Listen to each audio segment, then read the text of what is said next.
예, 증시 전망대 방송 시작하겠습니다. 지난주에는 미국을 비롯해서 우리나라도 그렇고 그러니까 주요국 반도체주가 유난하게 강세를 보이면서 증시를 좀 끌어올리는, 주도하는 그런 모습을 보였고요. 그런 가운데 또 셧다운이 시작이 됐잖아요. 이게 이제 어느 정도 기간에 마무리가 될지 2주 넘어가면 시장에서는 좀 부담스러워 할 것으로 보여지거든요. 그러니까 이번 주 협상 결과가 어떻게 나오는지, 그리고 이제 아시아 주요국 증시가 휴장이라서 지금 열리는 나라, 뭐 일본이나 뭐 대만이나 이런 나라 통해 가지고 우리나라 주식시장이 이제 연휴 끝난 다음에 어떻게 움직일지 이걸 좀 가늠하게 되겠죠. 또 셧다운이 어느 흐름으로 가게 되느냐, 아시아 증시 어떻게 돌아가느냐. 수급에선 외국인들이 거의 역대급으로 매수하는 그런 모습이 나오고 있고, 특히 삼성전자, SK하이닉스가 급등하면서 지수를 견인하는데, 다만 이제 두 종목이 워낙 쏠림 현상이 커서 나머지 종목들은 좀 부진한, 그러니까 특정 종목에 거래 대금이 집중되는 이제 그런 현상이 나타나고 있습니다. 뭐 지난주 주요국 증시 보면 우리나라하고 대만이 유난하게 강했습니다. 뭐 코스피에서는 삼성전자, SK하이닉스가 시장을 견인을 했고, 대만에서도 TSMC가 거의 7% 정도 올라가면서 지수를 끌어올렸거든요. 그래서 또 홍콩도 테크주들이 강세를 보였고, 그래서 주요 기술주들 비중이 큰 그런 지수들 중심으로 다른 나라들보다 훨씬 더 강하게 올라가는 그런 모습을 보였고요. 주요국 증시 지금 9월 들어서 9월 이후에 어떤 비교를 해보면 우리나라가 이제 9월부터는 다시 또 치고 나가는, 그러니까 7, 8월 우리나라가 좀 부진했었는데 9월 이후에는 우리나라가 이제 강하게 올라가고 있고, 대만이 이제 우리나라하고 좀 누적 수익률이 좀 비슷한 이제 그런 모습입니다. 그리고 이제 일본도 좀 따라오고 있고, 반면에 이제 미국은 좀 어정쩡, 다음에 이제 중국은 상대적으로 좀 부진한 그런 모습이 나와서 우리나라하고 대만이 주요국 증시 중에서 두드러지게 강한 그런 양상입니다. 뭐 종목은 지난주에 마이크론 테크놀로지가 거의 20% 가까이, 주간으로 20% 가까이 이제 급등을 하는 이제 그런 모습을 보였고, 또 일라이릴리를 비롯한 제약 바이오 종목, 제약주 헬스케어 이런 종목군들이 또 미국에서는 강세를 보였거든요. 그러니까 약가 인하 협상을 했습니다. 그러니까 이제 약가 인하를 했는데 왜 주가가 올라가지 이렇게 생각할 수 있는데, 만약에 협상을 통해서 인하하지 않았다면 그러면 더 강력한 약가 인하를 아마 압력을 받았을 거예요. 그리고 또 이제 관세는 관세대로 물어야 되고, 근데 약가 내리고 관세는 이제 면제되고, 이런 식의 딜이 돼서 불확실성이 해소가 됐다, 이렇게 이제 평가가 되면서 미국에서 이제 제약주가 또 반도체 다음으로 많이 올라가는 이제 그런 모습을 보였습니다. 뭐 구체적으로 보면 마이크론 테크놀로지는 추세가 상당히 강하죠. 이게 150달러가 상당히 저항이겠다, 또 그 전에는 130달러 쌍봉 뭐 이런 얘기 나오던 종목인데, 지금은 거의 장중한 때 190달러를 넘어가기도 하면서 이제 200달러 이야기가 나오고 있죠. 그리고 이제 대만의 TSMC 같은 경우도 지금 신고가, 신고가 경신하면서 계속 이제 올라가는, 뭐 조정이 없었던 건 아닌데 조정하고 나면 그 다음에 바로 다시 고점을 넘기는, 이런 패턴이 좀 반복되고 있고요. 그다음에 이제 일라이릴리가 또 지난주에 이제 꾸준하게 올라가서 이제 중요한 어떤 저항대로 작동하던 게 200일선인데, 200일선 넘어가면 이게 다시 꺾여서 내려오긴 했었거든요. 그래서 이게 이제 과연 계속해서 갈 수 있겠느냐, 이걸 좀 봐야 될 것 같고, 또 미국에서 자동차주가 괜찮은데 또 종목 내에서는 엇갈려요. 그러니까 포드가 좀 두드러지게 강합니다. 그래서 이제 포드가 강하게 올라가면서 이제 자동차 중에서는 가장 강하게 상승하는 그런 모습을 좀 보여서, 그러니까 미국 내에서도 보면 이제 반도체, 제약, 그리고 이제 일부 자동차, 이렇게 이런 종목군들이 또 상대적으로 강한 이제 그런 모습을 보였습니다. 뭐 뉴스들은 이제 미국이 셧다운 돌입을 했죠. 셧다운이다라는 건 의회에서 예산안 승인을 해주지 않아서 정부에 돈이 떨어져 버린 상태. 그러니까 공무원들 월급을 줄 수 없으니까 일을 할 수가 없잖아요. 그래서 이 사람들 지금 일을 안 하니까 주요 공공기관이라든가 이런 것들이 이제 스탑이 되어 있는 상태죠. 그래서 지표들 발표가 안 되고 있는데, 그 이제 나온 지표가 ISM 제조업 지수, 서비스업 지수 이런 거 나왔는데 예상치를 하회하는 그런 결과가 나왔고, 고용 지표는 발표가 지연되고 있어요. 근데 이제 민간 단체에서, 민간 업체에서 조사하는 거 가지고 추정을 해보면 그러니까 그 미국 노동통계청하고 상관관계, 그러니까 노동통계청 발표하는 수치하고 대략적으로 한 75% 정도 비슷하게 나오는 그런 이제 단체 업체 걸로 보니까 62,000명이 나왔거든요. 그래서 62,000명 정도 나온 걸로 봤을 때, 만약에 고용 지표가 발표가 됐다라면 예상치하고 되게 비슷하게 나왔을 것 같다, 일단은 시장에서 그렇게 추정은 그렇게 하고는 있습니다. 그리고 이제 금리가 연준 인사들이 대부분 다 지금 신중하게 가야 된다. 물론 이제 인하의 목소리 내는 사람들도 있는데 전체적으로는 좀 신중 모드 이렇게 가고 있거든요. 근데 이제 투자자들은 생각이 다르죠. 10월에는 거의 100% 확률로 금리 내릴 거다 이렇게 지금 엇갈리고 있어서, 그러니까 이번 주에 계속 연준 인사들 메시지들이 나올 텐데 저쪽으로 계속 몰아가게 되면 혹시나 또 이런 생각 들 수 있거든요. 이 메시지 좀 잘 봐야 될 것 같습니다. 자, 이번 주는 이제 셧다운 협상이 가장 중요한데, 2주, 저 2주로 잡는 이유가 뭐냐면, 저 2주 정도 됐을 즈음 CPI가 나와요. 그러니까 물가지표가 나오는데, 그러니까 고용지표는 대충 고용지표가 어떻게 나오든 금리 내려야 되는 이유로 투자자들이 생각을 했잖아요. 근데 여기서 만약에 CPI가 올라가 버리는 상태였는데 금리를 그냥 내려버린다 이러면 연준에서는 좀 골치 아파지거든요. 그래서 CPI 발표가 안 된다 이러면 연준에서 결단하기가 좀 어려워질 수도 있어요. 그래서 그 CPI 나오기 그 전에 이제 좀 협상이 끝나는 게 맞지 않을까 이렇게 지금 시장에서는 보고 있는 것 같습니다. 그래서 2주 안에 이제 돼야 된다 이렇게 보고 있는 것 같고, 그 다음에 종목으로는 반도체하고 제약이 강했는데 이게 이번 주에도 계속 미국에서 주도를 할 거냐, 예, 그리고 이제 그런 가운데 금리 인하의 기대감이 계속 유지가 될 거냐, 그러니까 이런 것들이 되게 중요한 요소가 될 것 같습니다. 근데 이제 셧다운 자체는 그 미국의 1976년 이후에 셧다운이 21번 있었거든요. 근데 이제 그 중에 이게 이번 직전까지 그러니까 13번 오르고 8번 빠졌고 상승 확률 62%에 셧다운 기간에 평균 0.3%가 올랐어요. 예, 그래가지고, 그리고 대체로 보면 뭐 나쁘진 않았다. 그러니까 뭐, 그거 자체가 이렇게 호재는 아니지만 대부분 다 단기에 끝나서 나쁘진 않았다. 뭐 시장에서는 이렇게 보고 있고, 이번에도 그래서 그냥 뭐 그러니까 뭐 톱니의 주장이 일단 그 표현이 좀 맞는 것 같긴 하죠. 그러니까 사람들이 셧다운 됐다고 해서 연간으로 볼 때 애플폰 안 살 거 아니고 엔비디아 칩 구매할 회사들이 안 살 거 아니다. 그래서 기업들 실적에는 중기로는 영향을 주는 사안은 아니다. 뭐 이렇게 보고 있는데, 근데 이제 주식시장은 어느 정도 기간을 넘어가게 되면 조금 불안해할 거라서 이번 주 다음 주 안에는 좀 타결이 돼야 될 겁니다.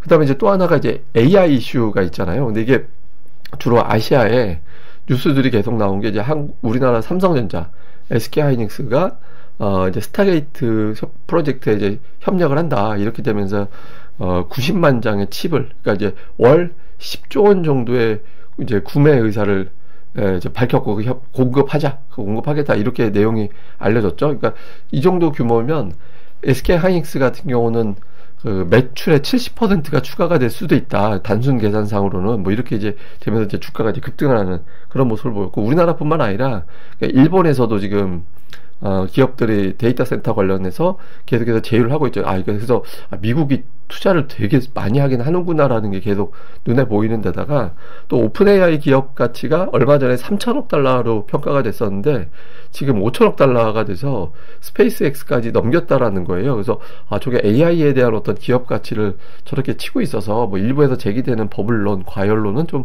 오버한 것 같다.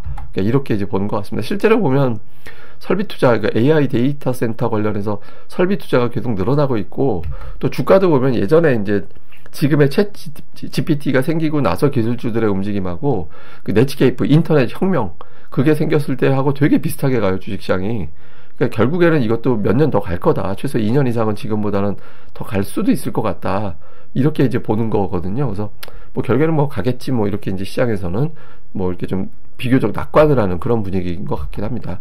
자, 우리 증시는 제가 이제 지난주에 보여드렸던 거 먼저 다시 한번 보여드릴게요. 제가 하락 종목수 비율이 80% 이상 비율이 넘어가게 되면 한 85% 정도 하락 종목수가 나오는 날이 되면 그때가 대부분 다 저점이 되면서 이제 기술적 반등이 추세적으로 올라갈지는 알 수는 없지만 그 위에 돌아서더라, 이제 그 말씀을 드렸었잖아요. 근데 이번에는 이제 결과적으로는 그렇게 됐죠. 그러면서 3,550포인트 정도까지 밀고 올라왔는데, 다만 이제 소형주 지수는 완전히 달라요.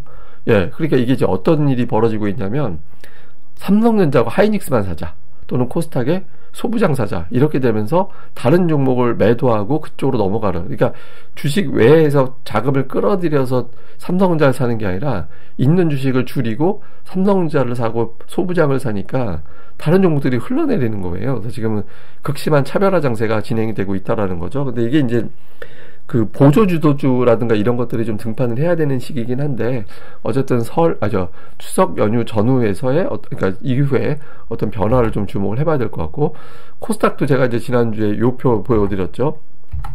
그 코스닥 지수가 7월 이후부터는 대체로 한 6% 중반 그 정도 나오면 이제 조정을 마무리하고, 일상적인 조정이었다 최근 돌이켜 보니까. 그래서 지난주에 이제 5.5% 정도 빠져서 저 정도 지금에서 이제 조정이 마무리가 되면 제일 좋은데, 만약에 저걸 이탈하게 되면 신용이 터질 수 있다. 그래서 이쯤에서 돌리는 게 가장 자연스러울 것 같다라고 설명을 드렸죠. 다행히 이제 올라왔거든요.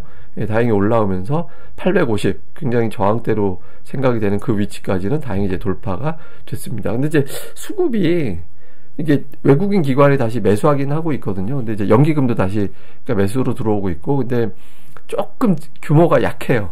예, 그러니까 코스피 매수하는 거 봐가지고는 외국인들이 코스닥도 막 한 2천억씩 막 매수하고 그래야 되는데 좀 어정쩡하잖아요. 그래서 조금 이제 코스닥은 상대적으로 아직 약하다. 근데 이제 그 개인들이 매도한 자금이 한 10조 원 정도 되죠. 근데 그 매도 자금을 예탁금에 그대로 아직 쌓아놓고 있거든요. 그래서 그게 이제 연휴 끝나고 나서 컴백이 되는, 돌아오는, 예, 그러니까 매수로 가동이 되는 그런 상황이 연휴 기간에 만들어지는지 여부가 상당히 중요할 것 같습니다.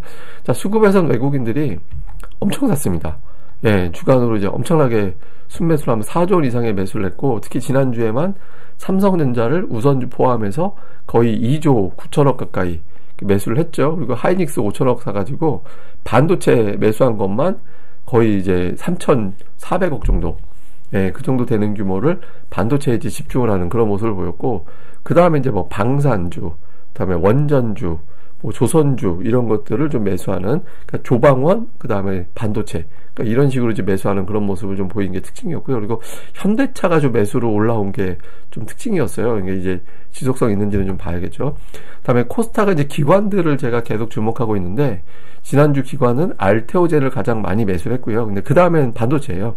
원익 IPS, 하나마이크론, 테크윙, 뭐 동진세미캠, 하여튼 이런 식으로 그러니까 반도체 쪽을 집중적으로 매수하는, 예, 그런 모습을 보였고, 이제 매도 쪽도 뭐 반도체가 없진 않지만 어쨌든 매도 쪽에는 이제 그 엔터주 뭐 이런 것들, 그러니까 이런 종목군들이 매도의 상위에 좀 들어가는 그런 모습을 보였습니다.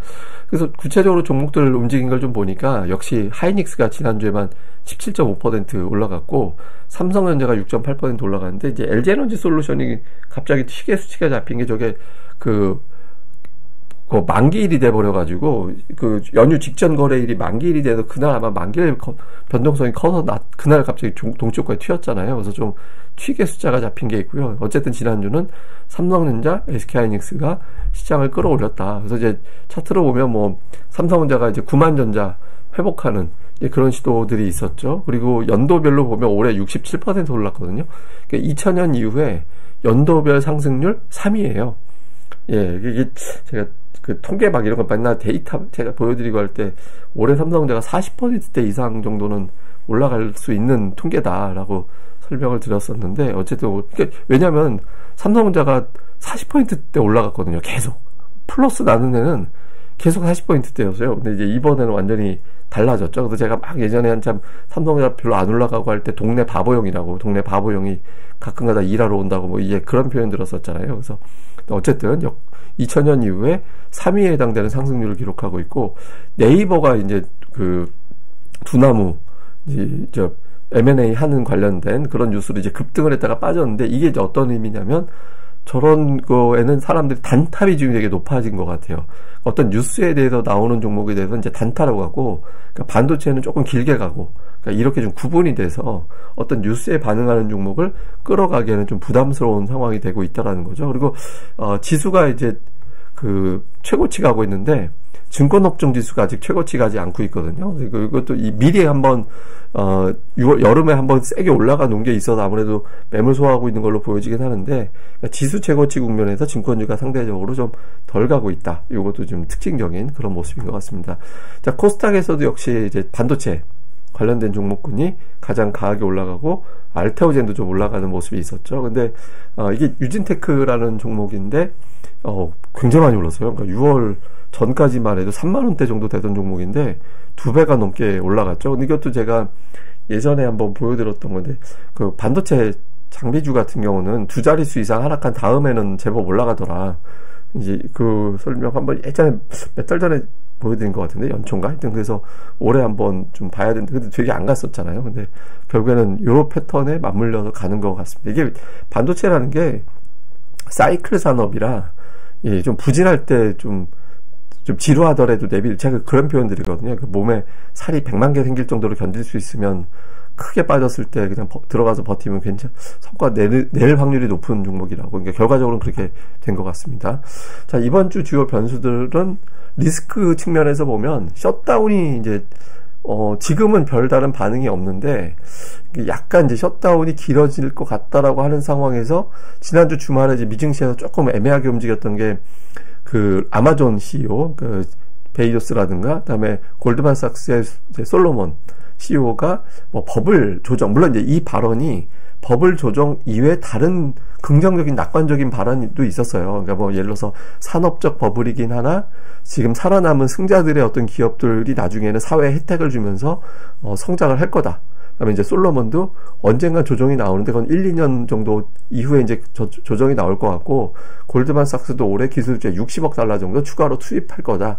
이런 메시지 나오긴 했거든요. 근데 시장에서는 버블 조정이라는 단어에 좀 집중을 했거든요. 근데 여기 이제 셧다운이라는 상황까지 맞물려서 조금 시장이 흔들릴 가능성도 있다. 요것도 있고, 이제 반면에 AI 성장이 한때 뭐 버블이니 뭐니 막 이런 것 때문에 흔들었는데, 지금 와서 보면 이제 다시 주목을 받고 있죠. 이번 주에 계속 이어지게 되는지. 그 다음에 이제 FMC 전인데 이 지표들이 지금 안 나오고 있는 상황이라서, 이게 지금 길어지면은 그러니까 물가 지표까지 안 나오면 생각이 좀 달라질 수도 있을 겁니다. 그리고 이제, 수급에선 외국인들, 어차피 이제 이번 주 금요일에 열리는 거니까 봐야 되는데, 외국인들이 굉장히 많이 사고 있는데, 매수 업종이 살짝 분산되는 조짐이 있거든요.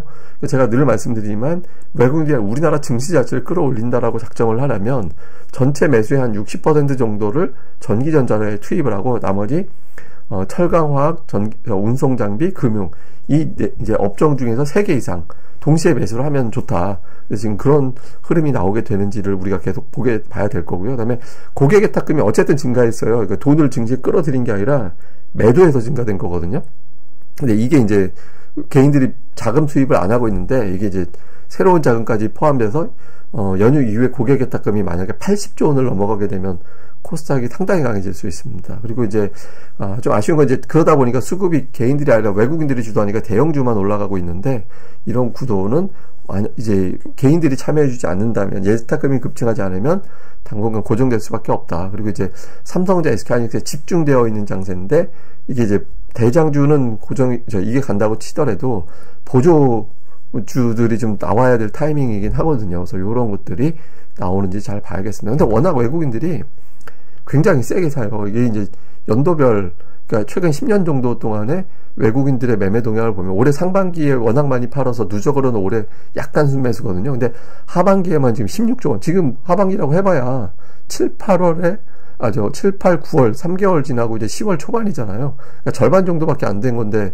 페이스상으로는 외국인들이 2009년도에 32조 원 산 적이 있거든요.